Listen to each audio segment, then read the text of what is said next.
blessed to stand here with my dear brother Carl and my dear sister Carmen. And we stand here once again because we're trying to keep the pressure on the powers that be to let them know that we have a deep and abiding love for our precious brothers and sisters who are being brutalized and terrorized by too many police, not just here in New York City, but around the country. That we will never forget the preciousness of our dear sister Yana Stanley Jones in Detroit. We'll never forget our precious sister Sandra Blair, brother Eric Gardner. We can go on and on and on and on. And we want the country to know, we want the city and the world to know that our resistance is not a fad or a fashion. It's a way of life, that we're going to keep the pressure on. We're going to stay in the streets. We're willing to go to jail until justice rolls down like waters and righteousness like a mighty stream. And that means that when police engage in arbitrary police power and when they actually kill fellow citizens, they must go to jail. We want to break the culture of silence in police departments that think that somehow it's normal and natural to kill fellow citizens who are disproportionately poor and disproportionately chocolate, black and brown and red, and get away with it. Now we know our mayor just got back from the Middle East in Israel. I didn't hear a mumbling word about the Palestinians under vicious Israeli occupation. Right. Nothing wrong with being in solidarity with innocent citizens and civilians anywhere, be they white, black, Jewish, or Palestinian. But when you don't say a mumbling word about Israeli occupation, that says something about being silent about what's happening in your own city, where too many of the poor children and working people are not being treated fairly, and in fact are being treated deeply unjustly. We make connections of the wretched of the earth, be they in Latin America, be they in the Middle East, be they in Africa or Asia, or be they in Oakland, Detroit, Chicago, or New York City.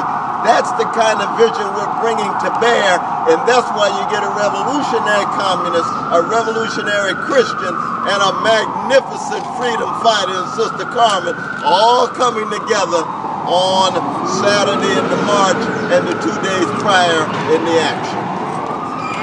Yeah! John Jay students are participating in this to support the police. Whose side are we on? That's the question. That is the question. And it's not an academic question, just an academic. Yet academics rarely confront that question. Yeah.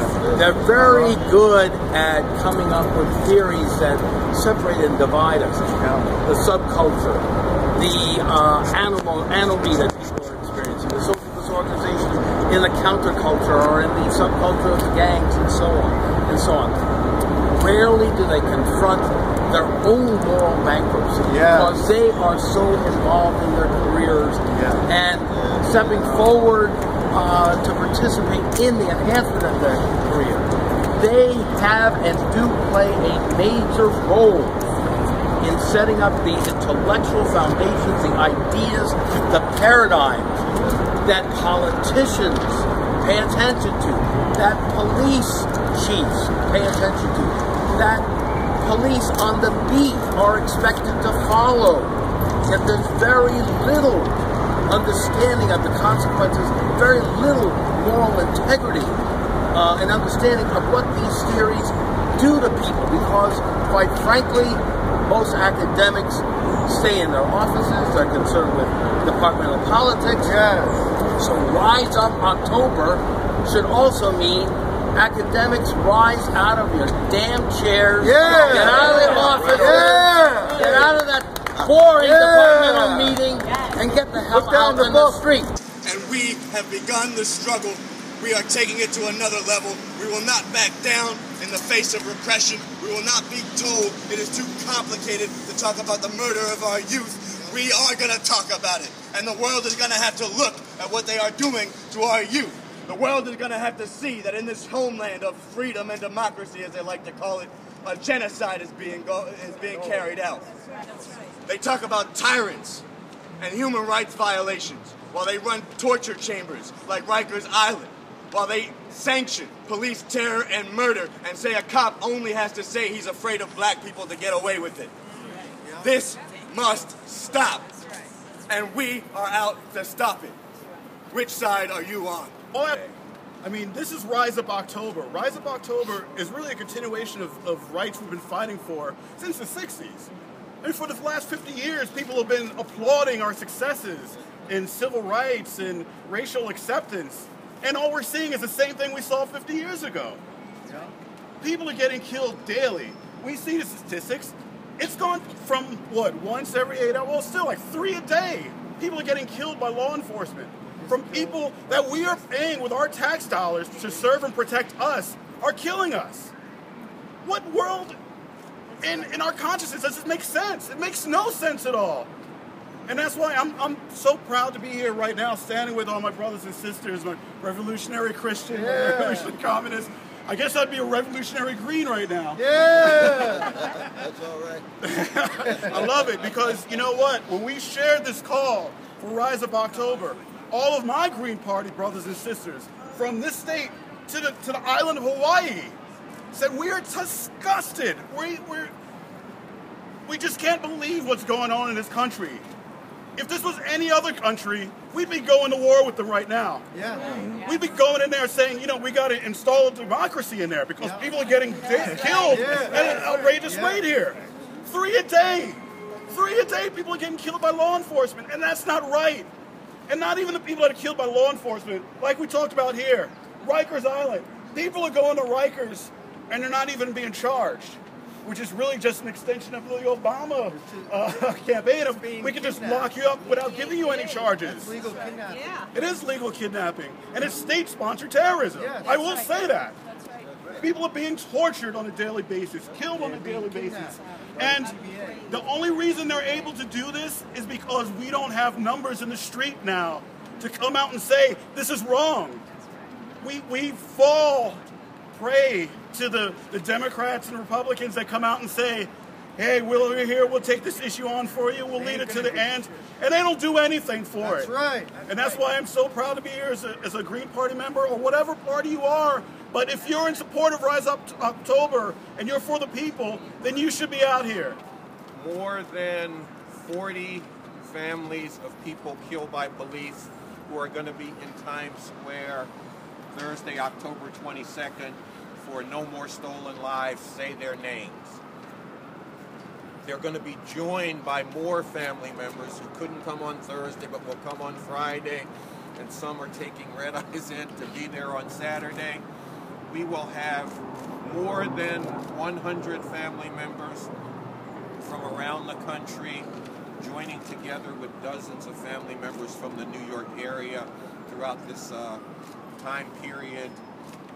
A collective voice of those who have suffered the horror of having a loved one snatched from them, their lives stolen by those who have sworn to protect and serve, is being forged through this effort.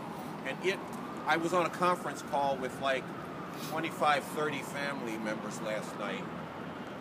They were talking about what they were doing in terms of what the mothers of the disappeared do in Argentina, in terms of what the mothers of the 43 missing students in Mexico are doing in Mexico. They are saying there has to be a collective voice of those of us who have had loved ones stolen from us by law enforcement. And that's something that's coming together. And it's not easy to do that.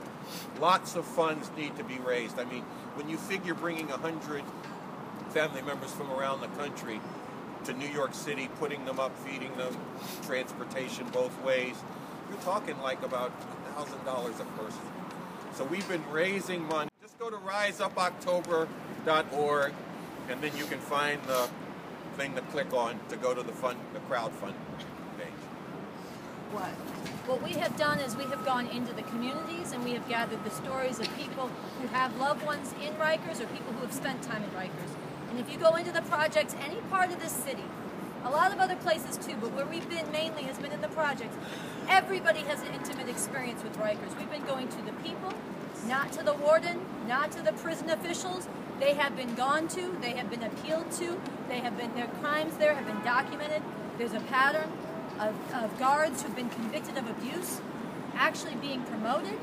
The violence in Rikers has escalated in recent years. This has been documented, and so our approach has been to recognize that what's been missing is not the exposure, not the lawsuits, not the documentation, not the truth-telling even, but the people who are willing to go and put ourselves on the line to say that this must stop. And we have recognized that it's gone on for decades. There have been 6 class action lawsuits filed against Rikers that have been settled. Many more that have been filed. 6 that have been settled since 1990.